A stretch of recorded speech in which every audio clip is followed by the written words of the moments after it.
Hello दोस्तों, नमस्कार। धारा 144 दंड प्रक्रिया संहिता क्या है, अर्थात सीआरपीसी की धारा 144 क्या है। इसके संबंध में हम कई बार सुनते हैं कि अभी धारा 144 लागू हो गई है। इस संबंध में मैं आप लोगों को बताना चाहता हूं कि धारा 144 सीआरपीसी एक्ट के तहत जो अधिकार मजिस्ट्रेट को या परगना मजिस्ट्रेट या किसी ऐसे प्रशासनिक अधिकारी को दी जाती है जो urgent cases of nuisance or apprehended danger. तात्पर्य है कि किसी विशेष परिस्थिति में जब ऐसा प्रतीत हो कि प्रशासन सामान्य रूप से जीवन और व्यवस्था को ठीक बनाए रखने के लिए कुछ विशेष परिस्थितियों की आवश्यकता होती है। ऐसी परिस्थिति में उससे निपटने के लिए मजिस्ट्रेटों को दिया जाने वाला विशेष प्रकार का अधिकार होता है। इसमें असाधारण स्थिति होने पर अतिशीघ्र कार्रवाई करके उसे निपटाया जा सके, इस प्रकार की आपातकालीन कार्रवाइयाँ होती हैं। परंतु इसमें जानने की बात यह होती है कि यह पूर्णतः अस्थायी होती है। ये कार्रवाइयाँ केवल मानव जीवन, स्वास्थ्य एवं सुरक्षा के लिए संकट उपस्थित होने पर ही की जा सकती है। सीआरपीसी अंडर सेक्शन 144 में इस संबंध में विस्तृत रूप से इसकी व्याख्या भी दी गई है।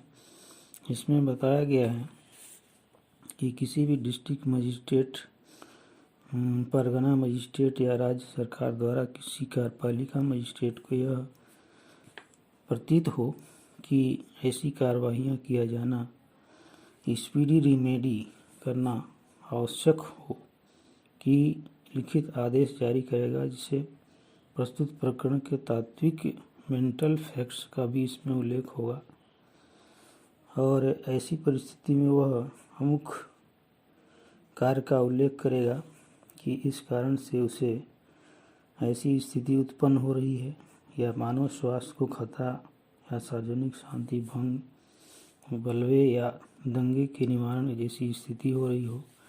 ऐसी स्थिति में धारा 144 एक लागू करता है।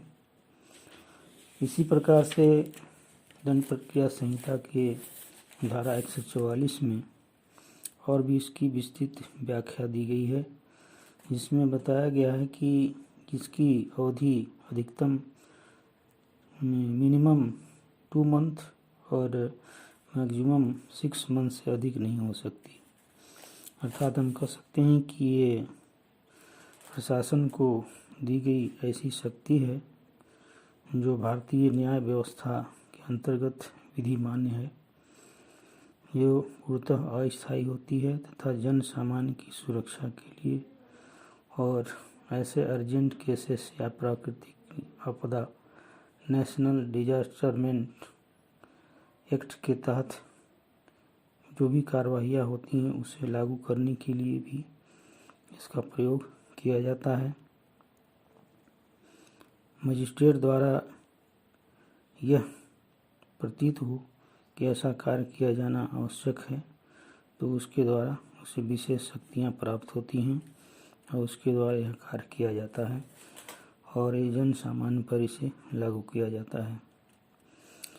अब हम समझते हैं कि ये दंड प्रक्रिया संहिता की धारा 144 में दी गई प्रावधान तथा धारा 133 दंड प्रक्रिया संहिता में क्या अंतर है। तो इसके अंतर को जानने के लिए हमको ये समझना होगा कि ऐसी शक्तियाँ जो मजिस्ट्रेट को दी गई हैं धारा 144 के तहत, वो काफ़ी व्यापक होती हैं, जिनका प्रयोग बहुत ही विचार करके तथा विवेकपूर्ण रीति से किया जाना चाहिए। विशेष रूप से इन शक्तियों का प्रयोग तभी किया जाना चाहिए जब किसी प्रदूषण प्रसारण में शंका है जनित या किसी वास्तविक दुर्घटना क्षति का वास्तविक रूप से रोकना आवश्यक हो, तभी इसका प्रयोग किया जाए।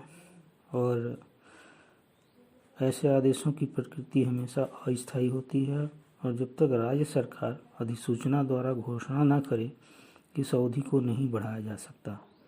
किसी भी स्थिति में 6 माह से अधिक नहीं होती है। जबकि धारा 144 के विपरीत धारा 133 अपदूषण के साधारण मामलों में लागू होती है। इसी प्रकार से धारा 144 के जो आदेश होते हैं सामान्य जनता के लिए होते हैं, परंतु धारा 133 के अंतर्गत दिया गया आदेश किसी व्यक्ति विशेष के निर्देश पर कर सकता है, किसी व्यक्ति विशेष के लिए। धारा 144 सामान्य और अधिक व्यापक होता है, जबकि धारा 133 विशिष्ट और सीमित होता है। धारा 133 के अंतर्गत दिए गए आदेश सकारात्मक होते हैं, जबकि धारा 144 के अंतर्गत जो दिए गए आदेश होते हैं वो हमेशा नकारात्मक होते हैं। इस प्रकार से दोस्तों धारा 144 शब्द का प्रयोग सामान्य व्यक्ति के लिए एक समस्या सी रहती है और बार बार सुनने में आता है कि यहाँ भी धारा 144 लागू हो गई है, अर्थात विशेष परिस्थितियाँ उत्पन्न हो गई हैं।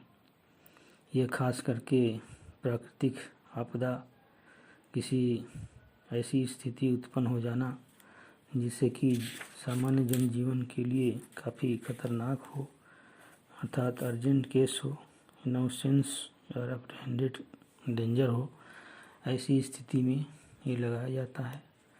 तो ये शायद आप सभी को समझ में आ गया होगा। और धारा 44 की यदि हम माने तो यह एक सामान्य जनजीवन के लिए बहुत ही महत्वपूर्ण धारा है, जो कि भारतीय विधि विधान में अर्थात दंड प्रक्रिया संहिता के तहत धारा 144 का अधिकार सामान्य जनता के लिए प्रशासनिक अधिकारियों को, मजिस्ट्रेट को प्रदान की जाती है। धन्यवाद।